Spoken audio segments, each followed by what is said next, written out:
Hello, greetings for the day. This is the second session of our topic that is called Change the Voice. In this particular period, we are going to talk about how to convert a sentence of active voice into passive voice when it is of continuous or perfect tense. आजच्या या तासिकेमध्ये basically आपण अशा गोष्टींवर त्या ठिकाणी बोलणार आहोत की एखाद्या अपूर्ण काळाचं किंवा पूर्ण काळातलं स्टेटमेंट जर तुम्हाला ऍक्टिव्ह व्हॉइस मधलं दिलं असेल तर ते पॅसिव्ह व्हॉइस मध्ये कसं करायचं. आता कुठल्याही प्रकारचा अपूर्ण काळ म्हणजे तो अपूर्ण काळ हा भूतकाळ असू शकेल किंवा तो वर्तमान काळ असेल तर त्याचं ट्रान्सफॉर्मेशन कसं करायचं याचं एक स्किल जे आहे ते प्रेझेंटेशन तुम्हाला या ठिकाणी सांगण्यात येते. So be careful and attentive while learning this content thoroughly. Okay. So when we talk about the content that is of continuous tense, what is actually continuous tense? Continuous tense, it contains of subject, it contains of am, is, are, or it contains of was, were, plus we, ing plus object. Such type of statement if it is provided to you. The statement which contains subject, am is are, ving, object, or instead of am is are, was were, ving plus object. As it is a thing that it begins with subject, so it is the sentence of active voice. Now there is one question to all of us, that any sentence that begins with subject is of active voice. The answer to your question is no. तुमच्या प्रश्नाचं उत्तर नाही असं आहे. I run असं एक statement मी केलं. I run, it begins with subject, no doubt, no doubt it begins with subject. Is it possible to turn this statement into passive voice? No, because when this question is there, for turning an active voice into passive voice, it requires three things clearly. Those three things are mandatory for any type of sentence. It must contain subject of the sentence, it must have verb of the sentence, it must contain object. कोणत्याही वाक्यामध्ये कर्ता, क्रियापद, कर्म अशा प्रकारची रचना असल्याशिवाय ऍक्टिव्हचं passive करता येत नाही. त्याच्यामुळे कुठलाही एखादं वाक्य तुम्ही घेतलं, the rain is raining, the rain is raining, the dog is barking, I am running, Virat Kohli playing, तर अशा प्रकारच्या कुठल्याही स्टेटमेंटचं म्हणजे असर्टिव्ह सेंटेन्सचं त्या ठिकाणी तुम्हाला पॅसिव्ह वॉइस करता येणार नाही. पॅसिव्ह वॉइस होण्याकरता in order to turn a particular active voice into passive voice, there is a mandatory thing that there should be verb, object, including subject.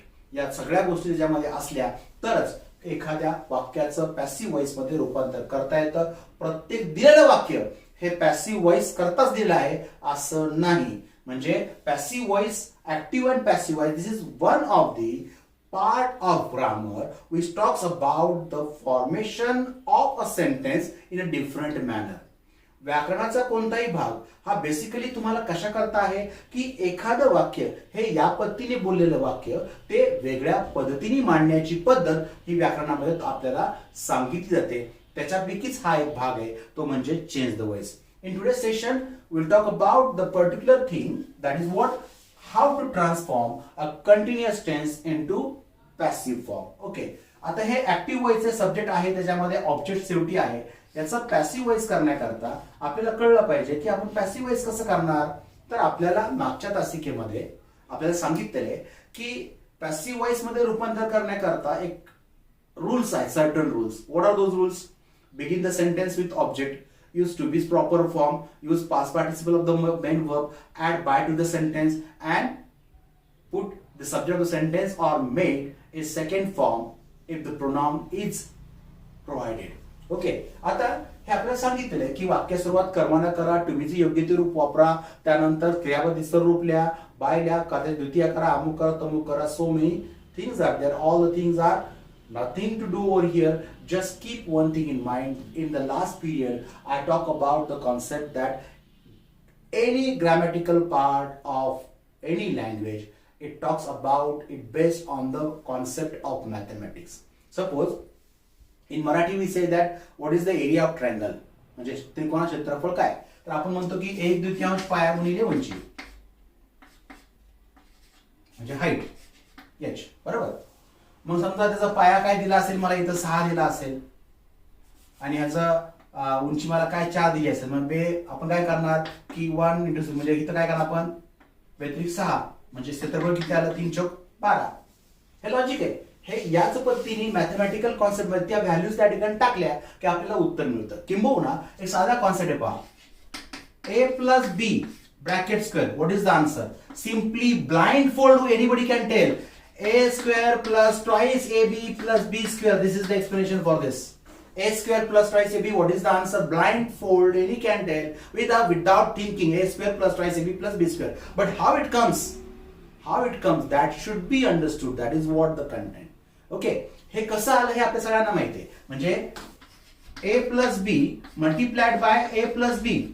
Okay, a square plus twice ab plus ab plus b square plus a square twice ab plus b square. So it's a mathematical concept. Similarly, any grammar part of any language is based on such type of, not mathematical, but it based on some logical thinking. म्हणजे ग्रामरचा कुठलाही भाग हा mathematical part जो आहे तो त्याच पद्धतीने logical sense, logic आपण मॅथ्स मध्ये वापरतो म्हणून तो लॉजिकल भाग आपण ग्रामर मध्ये आपल्याला या ठिकाणी वापरावा लागतो. हे लक्षात ठेवायचं. Nothing to do with that. Just I want to clarify the fact that in the last video I said that change the voice, doing the change the voice like a mathematical concept, based on mathematical concept. Same thing, it is mathematical concept is there. What for what thing we are using something. Okay, that we have to understand. So if such type of active voice can be have to transform into passive voice, what we have to going to use? We have to going to use the object of the sentence. Okay, then what should we do? We have to use whatever the condition is provided, whether am is provided, is provided, are is provided. Among these three, we are going to use one as per the form of the object. If the form of the object is singular, we are going to use is. If the form of the object is plural, we are going to use are. If the form is having first person, we are going to use am. Okay. So same thing is what? Was is used for singular, where is used for plural. Okay. आता हे इथपर्यंत कळलं की object लिहायचे, त्या वाक्यामध्ये am is are was very happy की जे काही दिलेलं आहे त्यानुसार ते आपल्याला तिथे मेन्शन करायचंय त्या कर्माच्या वचनाप्रमाणे. आता बेसिकली गोष्ट अशी आहे की कुठल्याही चेंज द व्हॉइसच्या वाक्याचं वैशिष्ट्य काय, what is the salient feature of passive voice. The salient feature of passive voice is what, that in passive voice verb of past participle is always used. Passive व्हॉइसच्या कोणत्याही वाक्यरचनेमध्ये क्रियापदाचं तिसरं रूप हे नेहमी वापरलं जातं. मग जर ह्या वाक्याचं मला पॅसिव्ह व्हॉइस करायचं, definitely I have to use verb of past participle. Then what should I do with this being ing participle? What should I do about that? मी ह्याचं काय करू? मग मी ह्याच्याकरता शब्द घेतोय, तो शब्द आहे being. So ing participle that turn into being, and then I am free to use verb of past participle. I am going to use verb of past participle. After that I am going to use by, or I am going to put subject if mandatory. Pronoun is mentioned, I am going to use the second form of it, that is if the pronoun is provided over there. Okay, now the things are pretty much clear now. So maybe you may get baffled with the things, that is main verb, verb of past tense, verb of past participle. What is this? To simplify this, some people will say V1, V2, V3. It is just for the convenience. What is V1? V1 means main verb. What is V2? Verb of past tense. What is V3? Verb of past participle. Instead of saying V, VP or PP, in order to make your understanding with easiness, or to make you understand in a very easy method, the teachers use the terms like V1, V2 and V3. Okay, so in short, V1 means main verb, V2 means verb of past tense, and V3 means verb of past participle. All the time keep that thing in mind. Okay, so this is what the sense is there, that subject plus am is are or was were plus VING plus object. Similarly, that active voice transformed into passive voice by using object, am is are तिघांपैकी एक, was were दिला असेल तर दोघांपैकी एक, ING करता being plus past participle plus by plus second form of the pronoun or the whatever the subject that is mentioned over there. हे इथं तुम्हाला इथपर्यंत दिलेलं आहे. आता ह्याचं एक उदाहरण आपण या ठिकाणी घेणार आहोत.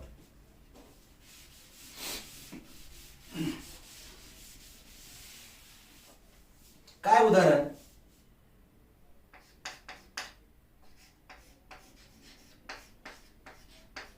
The prince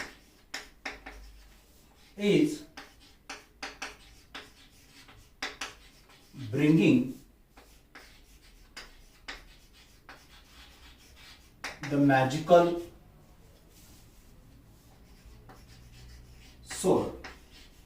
तसं पाहिलं गेलं तर माझं वाक्य या ठिकाणी पूर्णपणे संपलेलं आहे. The prince is bringing the magical सोड, म्हणजे या वाक्यामध्ये सब्जेक्ट आहे, या वाक्यामध्ये ऑक्झिलरी वर्ब तुम्हाला दिलेला आहे किंवा हेल्पिंग वर्ब प्रोव्हाइड केलेलं आहे, त्या ठिकाणी तुम्हाला क्रियापद दिलेलं आहे आणि ऑब्जेक्ट पण तुम्हाला क्लेरिफाय केलेलं आहे. आता ह्याच्यामध्ये ऍडिशन काय होती पहा, समजा हे वाक्य मला वाढवायचं, मी काय म्हणणार, from the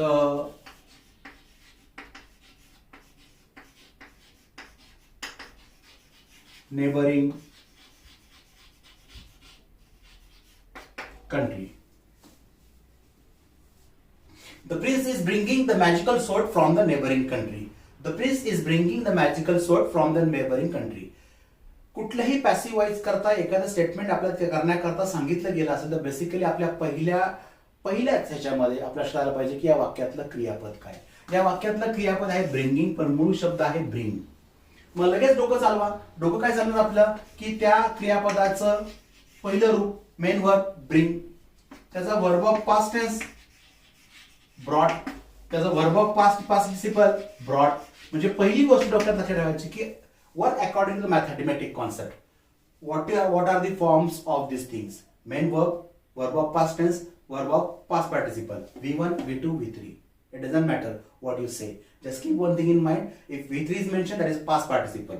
V2 is mentioned, verb of the past tense. And only V1 is mentioned, it is main verb of the sentence. So the words are different, but the meaning is same. Okay. So now I got clear idea that I have to use this brought, past participle of the verb. Okay. Now I will ask the questions. As I told you that how to simplify to frame the questions. मी शेवटी केलेल्याचं क्रियापद लिहायचं, कोणी bring केलं आणि काय bring केलं. समजा असं विचार, काय ब्रिंग केलं, द मॅजिकल सोर्ड. हे वाक्यातला ऑब्जेक्ट आहे. कोणी ब्रिंग केलं, द प्रिन्स वाक्यातला सब्जेक्ट. इथं तुम्हाला इज प्रोव्हाइड केलं, इथं तुम्हाला ING पार्टिसिपल प्रोव्हाइड केलेलं आहे. ठीक आहे. म्हणजे आता instead of this, the person who is skilled in framing the question, he should frame a question like this. What is the prince bringing? What is the prince bringing? You will get the answer, the magical sword. As your question begins with what? The object is your answer. Who is bringing the magical sword? The prince. This is the subject of the sentence. ते सोप्या भाषेत कसं की ज्याला प्रश्न तयार करता येत नाही त्याच्याकरता. Don't use this method I am telling you. But when you have less time and we have to do lot of things, that time such simplified method should be used. काय ब्रिंग केलं, कोणी bring केलं, obviously you get the answer. आता from the neighboring country, these are the extra mandatory words. हे वाक्यामध्ये असणारे जास्तीचे शब्द आहेत ते त्या वाक्यातली क्रिया कशी घडली, कोठे घडली, कोणत्या वेळेला घडली, का घडली, अशा प्रश्नांची उत्तर देतात. त्याचा आपला काही संबंध नसतो. फक्त हे शब्द लिहायचे कुठे हा एक प्रश्न आहे. हे शब्द एक तर आपण काय करायचं, जेव्हा आपण त्या वाक्यामध्ये क्रियापदाचं तिसरं रूप लिहितो त्यावेळेला त्याला जोडून लिहायचं. नाहीतर बाय लिहून जेव्हा तुम्ही कर्त्याची द्वितीय करता किंवा कर्ता नमूद करता तेव्हा त्या कर्त्याच्या पुढे जर जोडून लिहिलं तरी चालतं. म्हणजे एक तर ते क्रियापदाच्या तिसरं रूपांतर जोडून लिहा किंवा कर्त्या बाय लिहून करता जेव्हा मेन्शन करता तेव्हा त्याला जोडून लिहा. कुठल्याही पद्धतीने केलं तरी बरोबर. आता तुम्हाला वाक्यातला ऑब्जेक्ट माहितीये. Just go bring that what the previous slide, that is what that how that particular active voice sentence transform into passive voice. Okay, so what is the object? The magical sword.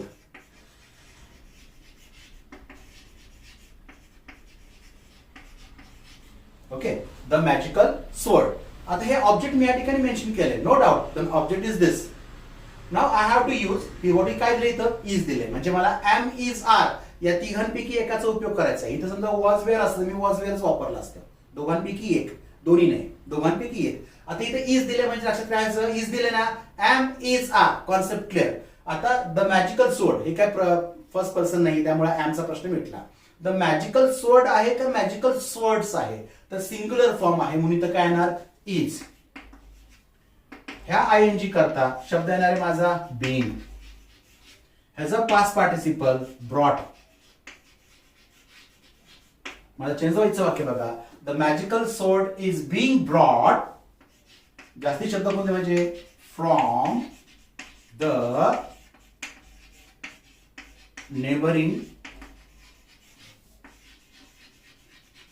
Country by the prince. The magical sword is being brought from the neighbouring country by the prince. म्हणजे आता या ठिकाणी लक्षात घ्यायचं की ग्रामरच्या नवीन नियमानुसार तुम्ही इथपर्यंत वाक्य पूर्ण केलं, तुमचं पॅसिव्ह व्हॉइस स्टेटमेंट क्लिअर झालं, तुम्ही जास्ती शब्द लिहिले, तुमचं बाय लिहून कर्ते द्वितीय लिहायलाच पाहिजे, ही मॅन्डेटरी थिंग नाहीये. परंतु जेव्हा हायस्कूल लेवलला ग्रामर सांगितलं जातं त्यावेळेला बाय लिहा, कर्ते द्वितीय करा किंवा कर्ता मेन्शन करा असं सांगितलं जातं, म्हणून ते आपण मेन्शन करतोय. The magical sword is being brought from the neighbouring country by the prince. हे स्टेटमेंट या पद्धतीने केलं तरी बरोबर. किंवा the magical sword is being brought by the prince from the neighbouring country. This sentence is also correct. म्हणजे तुम्हाला कळलं का की एम इज आर दिलंय, पुढे आयएनजी असेल तर ते त्या तिघांपैकी एकाचा उपयोग करायचा. इथं एम असतं तर आपण एम इज आर पैकीच वापरलं असतं, कारण आपल्याला ते वापरायचं कर्माच्या वचनाप्रमाणे, कर्त्याच्या वचनाप्रमाणे नाही, कर्माच्या वचनाप्रमाणे एम इज आरचा उपयोग करायचा आहे. इज एक वचनाकरता, आर अनेक वचनाकरता, हे लक्षात ठेवायचं. बघा, the prince is bringing the magical sword from the neighbouring country. The magical sword is being brought from the neighbouring country by the prince, or you can say the magical sword is being brought by the prince from the neighboring country. Okay, whatever you say, both sentences are correct. Got the idea clear? Now let's talk about the sentence which content of was where. Okay, आता हे आपण am is are चे एक उदाहरण बघितलं. उदाहरण कमी आणि स्पष्टीकरण जास्त, so that you can get the clear idea how to transform active voice statement of continuous tense into passive form. म्हणजे हे अपूर्ण काळातलं वाक्य आहे. इथे तुम्ही बीइंग वापरताना म्हणजे याचा काळ बदलत नाही, काळ तोच राहतो. तुम्हाला इज बीइंग दिसला आणि पास्ट पार्टिसिपल दिसते तुम्हाला पुढं, तर ओळखून काय घ्यायचं, मूळचं वाक्य कोणतं आहे? मूळचं वाक्य आहे कंटिन्युअस टेन्स मधलं. म्हणजे ह्याचा तिसरा भाग जो व्हिडिओचा आपला येणार आहे त्या तिसऱ्या भागामध्ये आपण if the active voice statement contains of modal auxiliaries, how to convert that sentence into passive forms, and even more, in addition to that, we are going to talk about how to transform passive voice statement into active voice. Okay, so this is the third part. In the second part, we'll talk about the continuous tense and perfect tense. So this is what the continuous tense of present, that this, it should be like this. Okay, now let's talk about the next thing.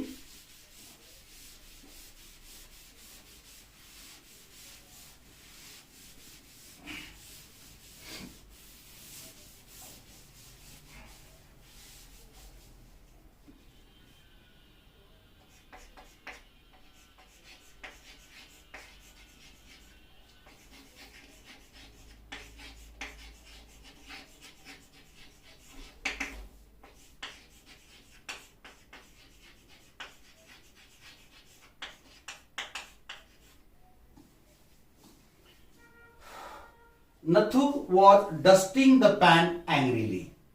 Nathu was dusting the pan angrily. The boy who broke the bank. The boy who broke the bank. त्याच्यामधलं वाक्य. Nathu was dusting the pan angrily. Nathu was dusting the pan angrily. इथं काय आलंय? Was is there.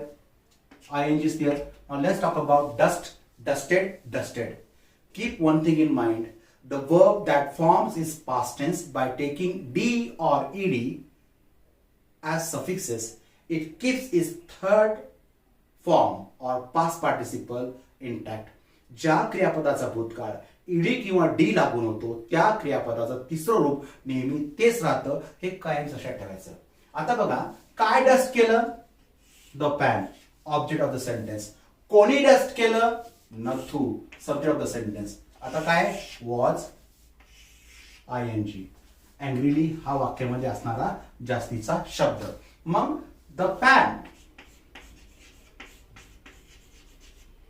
Object हा singular आहे म्हणून was येईल. Object जर प्लुरल असतं तर वेअर आलं असतं म्हणून तर काय येणार मी? Was.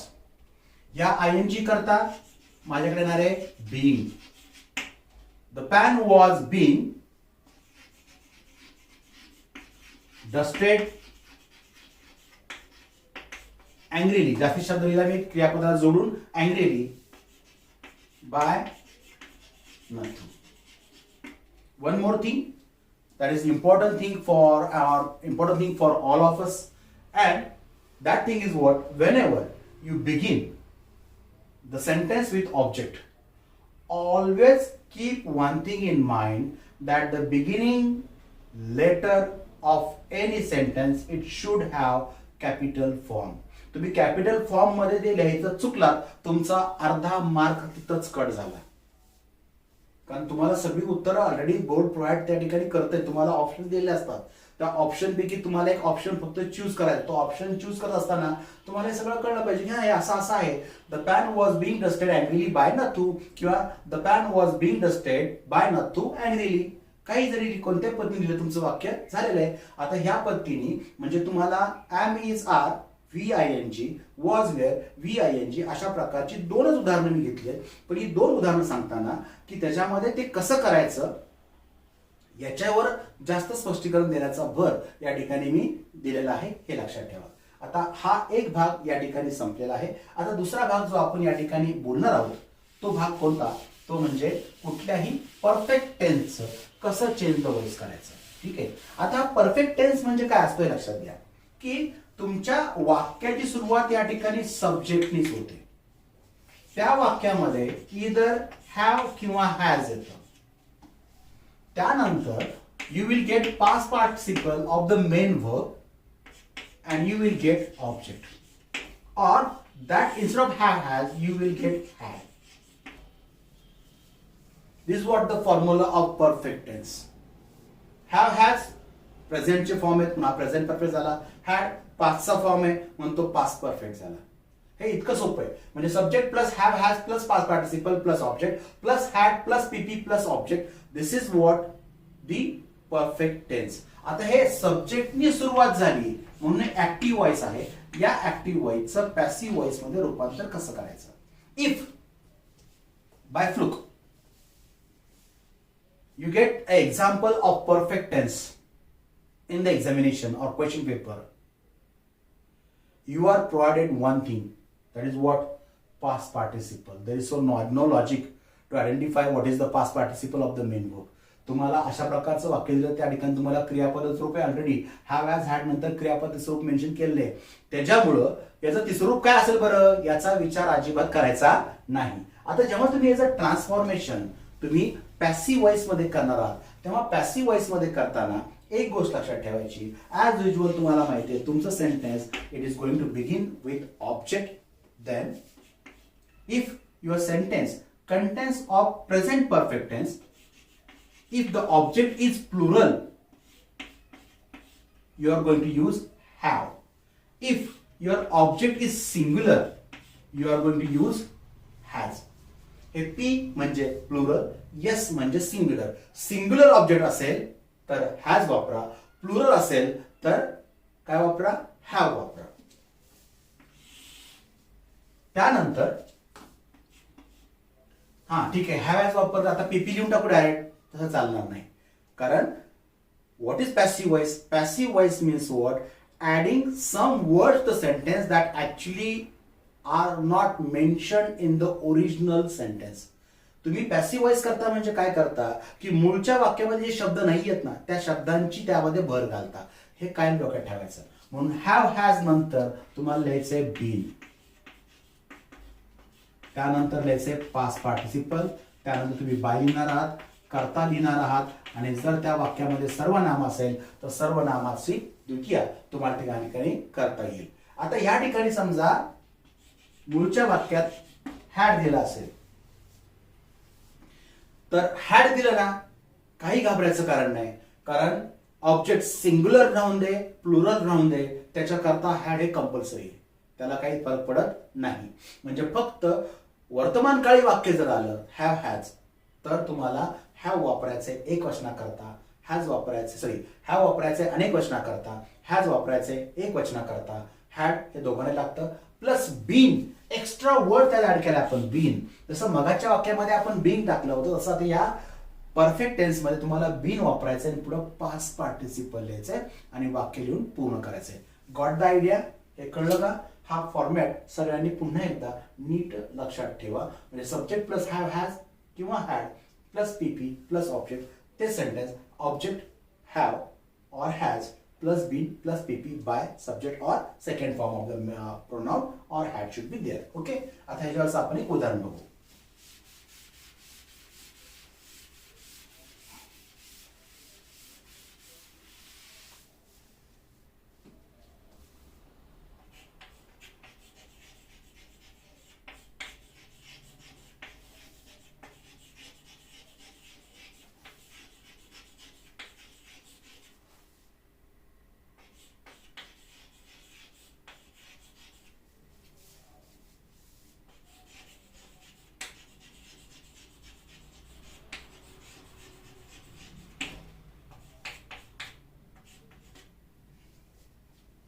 I have taken good care of people for many years. जुन्या 9वीच्या पुस्तकातलं हे वाक्य म्हणजे माझ्या नोकरीच्या सुरुवातीचा काळ, त्या सुरुवातीच्या काळामध्ये असणारं एक पुस्तक मदर अर्थ हा धडा होता. त्या मदर अर्थ धड्यामधलं हे वाक्य I have taken good care of people for many years. आता तुम्हाला अशा प्रकारचं वाक्य जर परीक्षेमध्ये पडलं तर तुम्हाला बोर्डाच्या परीक्षेत एक तर तुम्हाला त्याचे ऑप्शन दिले जातील किंवा तुम्हाला सांगितलं begin the sentence with good care of people. या वाक्याची सुरुवात गुड केअर ऑफ पीपल यांनी करा. मग आता ओळखून घ्यायचं हे वाक्य जे आहे तुम्हाला begin the sentence with good care of people असं सांगितलं, पॅसिव्ह व्हॉइसचं स्टेटमेंट करायचं आहे. पण तुम्हाला प्रत्येक ठिकाणी असं सांगितलं begin the sentence with this असं वाक्य आहे, Ram is as tall as Shyam. Ram is as tall as Shyam आणि सांगितलं begin the sentence with Shyam. मग मी पॅसिव्हाइज करत बसणार का? नाही, त्या वाक्याचं होणारच नाही. कारण मी तुम्हाला मगाशी काय सांगितलं, कोणत्याही वाक्याचं पॅसिव्हाइज करण्याकरता you need 3 basic things in the sentence. You need subject, you need verb, you need object. हे वाक्य ॲज वापरलंय ते कंपॅरिझनचं वाक्य. So just by looking at the sentence you have to understand that what type of sentence is it.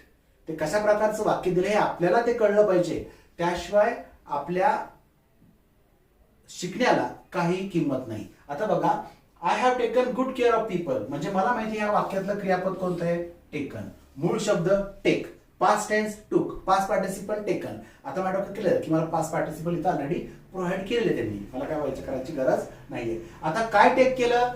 Good care of people हे झालं वाक्यातलं object. कोणी take केलं तर आयनी take केलं हे झालं सब्जेक्ट. आता माझ्याकडे हॅव आहे, पास्ट पार्टिसिपल आहे आणि माझ्याकडे जास्तीचे फॉर मेनी इयर्स हे शब्द आहेत. आता मी काय करतो, good care of people. Okay, object दिला गुड केअर ऑफ पीपल. आता मला प्रश्न असा आहे की हे वाक्य ह्या वाक्यात हॅव दिलेलं आहे म्हणजे मला एकतर हॅव किंवा हॅज वापरायचं आहे. ओके, इथं काय दिलंय? हॅव. मला काय वापरायचंय? हॅव किंवा हॅज. मग हॅव किंवा हॅज वापरायचा असेल तर मला हॅव वापरायचा असेल तर मला हा ऑब्जेक्ट प्लुरल पाहिजे. मला हॅज वापरायचा असेल तर मला हा सब्जेक्ट कसा पाहिजे? हा ऑब्जेक्ट कसा पाहिजे? सिंग्युलर पाहिजे. अ गुड केअर ऑफ पीपल म्हणजे एक माणूस आहे या ठिकाणी नाही, पीपल अनेक माणसांकरता, माणस पीपल हा समूह आहे म्हणून तिथं अनेक वचन आहे म्हणून वापरणार have. A good care of people have, आणि आपण पुढे लिहिणार been. A good care of people have been taken. Good care of people have been taken by me for many years, or a good care of people have been taken for many years by me. तुम्ही दोन्ही पद्धतीने कसेही वाक्य करा, या क्रियापदाचं रूपांतर ते वाक्य लिहा, पूर्ण करा, तुम्हाला त्या ठिकाणी तुमचं उत्तर मिळेल. म्हणजे अशा रीतीने वाक्यामध्ये हॅव किंवा हॅज असेल तर ते कसं कडू केलं पहा, की पहिल्यांदा ऑब्जेक्ट दिला, हॅव मेन्शन केलाय कर्माच्या वचनाप्रमाणे, बीन वापरलेलं आहे, पास्ट पार्टिसिपल वापरलं आहे, by me for many years, किंवा a good care of people have been taken for many years by me. या दोन्ही पद्धतीने वाक्य केली तरी तुमचं हे वाक्य जे आहे ते वाक्य बरोबर आहे हे लक्षात ठेवा. ठीक आहे, आता आपण हॅडचं वाक्य बघू.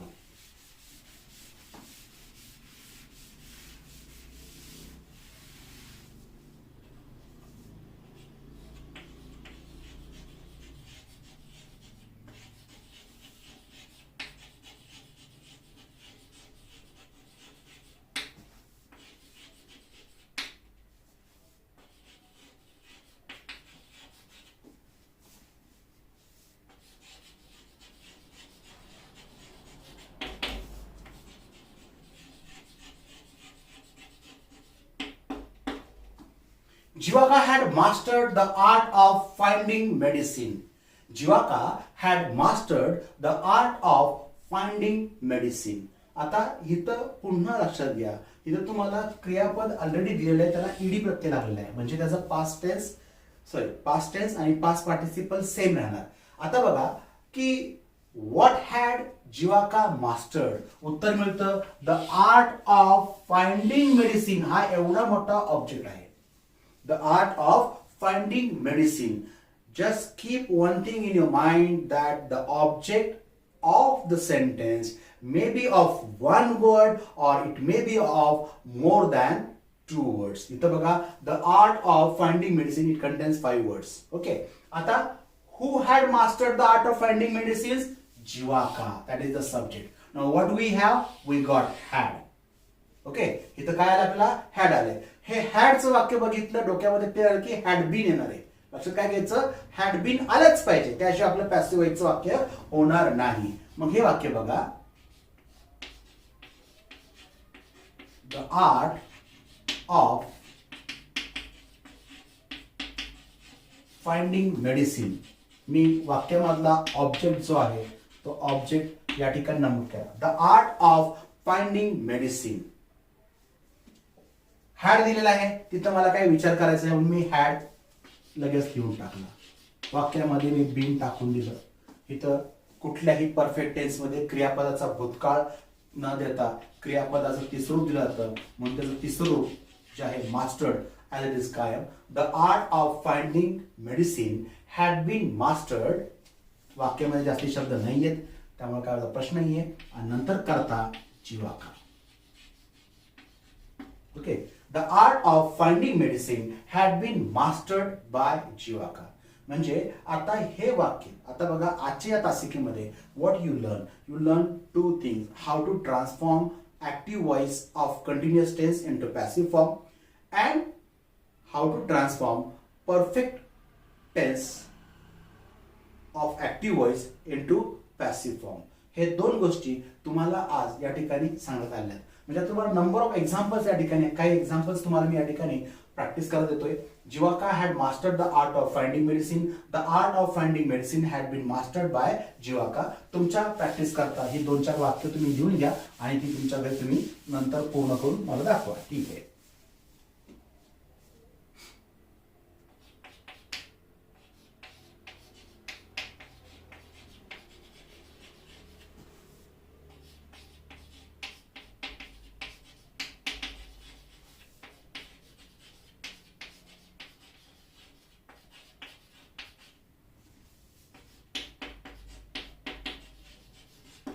पहिलं वाक्य तुम्हाला दिलंय, Dhira was polishing the shoes for living. जुन्या 10वीच्या पुस्तकामधलं वाक्य. Dhira was polishing the shoes for living. त्यानंतर पुढचं वाक्य घ्या.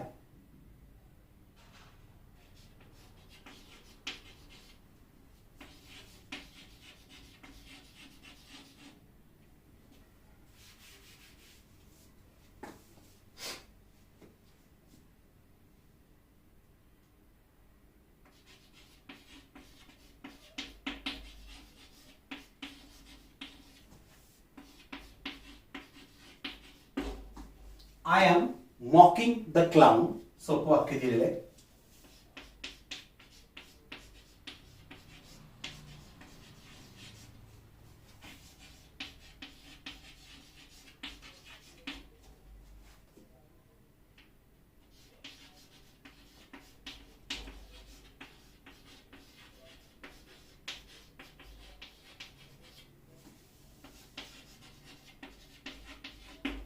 तिसरं वाक्य, they had bought the tiger cub from the zoo.